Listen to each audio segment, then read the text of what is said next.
Hey, all you cultured bumpkins. Welcome to chapter 17 of Pride and Prejudice and Magnolias. Man. Oops. I'm experimenting with a lighting thing, and clearly it's kicking my tail here. All right, we'll go with that for this time. Okay, chapter 17 of Pride and Prejudice. Drinking a little frozen bombsicle C4. They're not good for you, but they are delicious.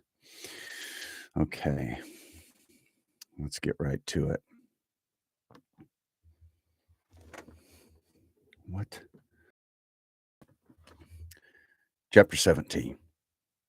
Elizabeth related to Jane the next day what had passed between Wickham and herself. Jane listened with astonishment and concern. She knew not how to believe that Mr. Darcy could be so unworthy of Mr. Bingley's regard, and yet it was not in her nature to question the veracity of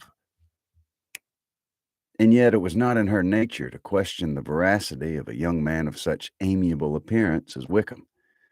The possibility of his having endured such unkindness was enough to interest all her tender feelings, and nothing remained therefore to be done but to think well of them both, to defend the conduct of each, and throw into the account of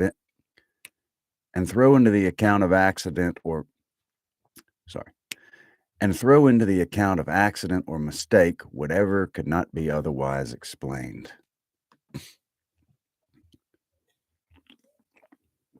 As you remember, in the last chapter, chapter 16, Wickham had sort of poured poison in Elizabeth's ear about Darcy. Darcy's such a terrible dude and all this stuff, which isn't true. Okay. They have both, said she, been deceived, I dare say, in some way or other, of which we can form no idea. Interested people have perhaps misrepresented each to the other. It is, in short, impossible for us to conjecture the causes or circumstances which may have alienated them without actual blame on either side.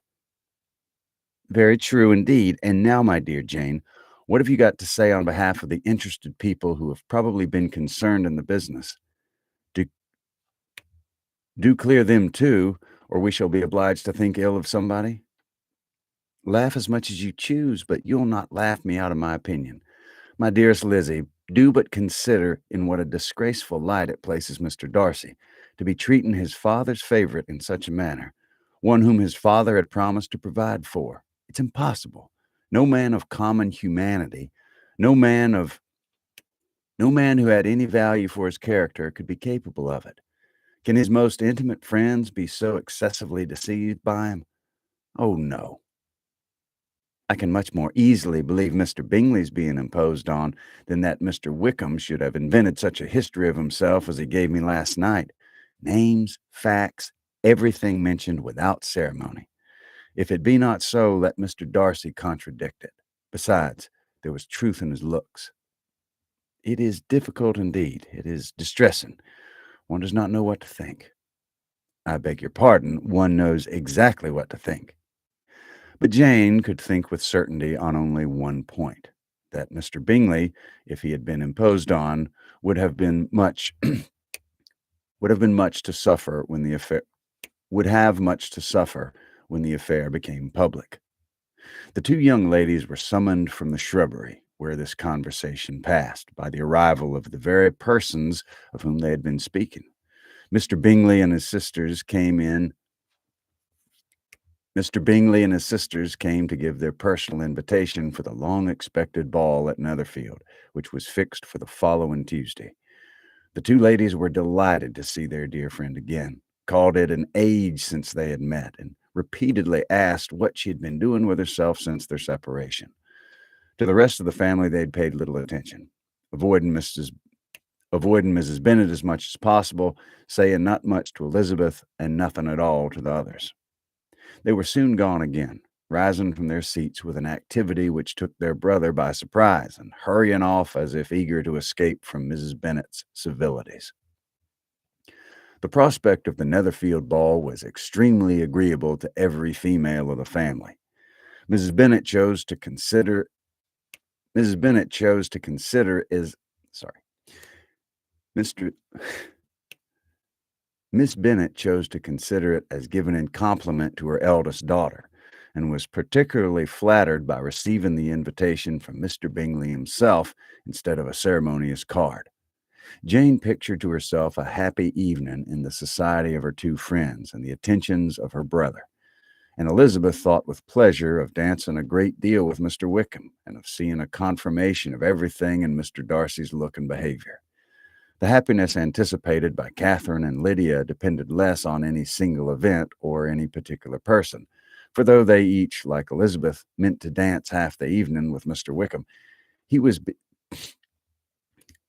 by no means the only partner who could satisfy them, and a ball was, at any rate, a ball, and even Mary could assure her family that she had no distinction for it.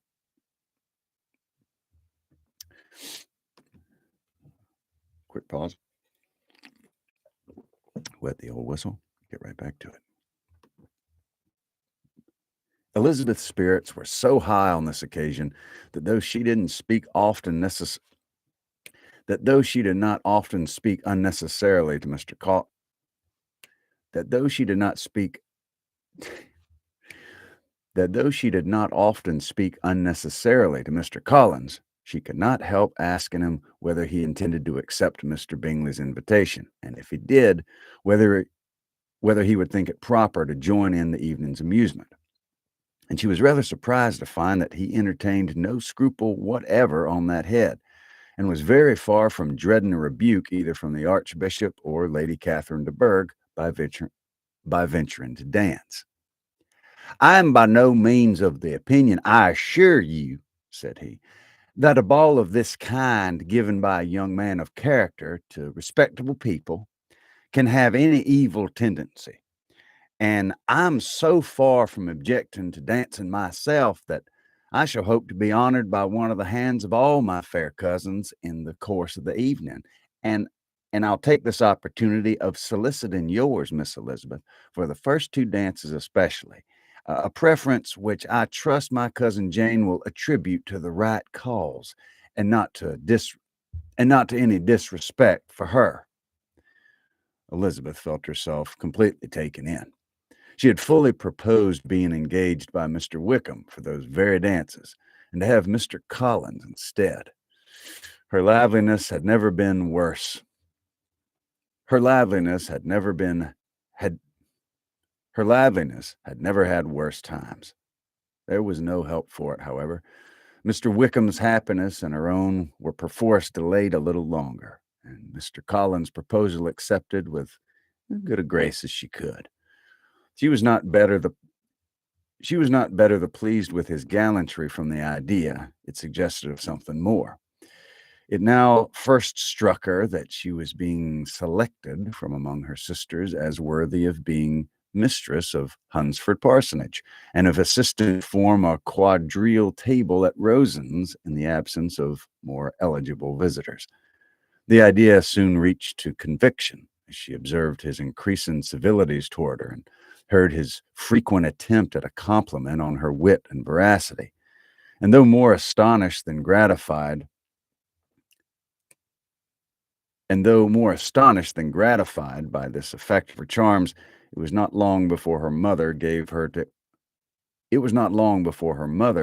understand that the probability of their marriage was extremely agreeable to her. Elizabeth, however, did not choose to take the hint, being well aware that a serious dispute must be the consequence of any reply. Mr. Collins might never make the offer, and till he did, it was useless to quarrel about him. If there had not been a Netherfield ball to prepare for and talk of, the younger Miss Bennets would have been in a very pitiable state at this time. For from the day of the invitation to the day of the ball, there was such a succession of rain as prevented their walking to Meryton. once. No aunt, no officers, no news could be sought after. The very shoe roses for Netherfield were got by proxy. Even Elizabeth might have found some trial of her patience in weather which totally suspended the improvement of her acquaintance with Mr. Wickham, and nothing less than a dance on Tuesday could have made such a Friday, Saturday, Sunday, and Monday endurable to Kitty and Lydia.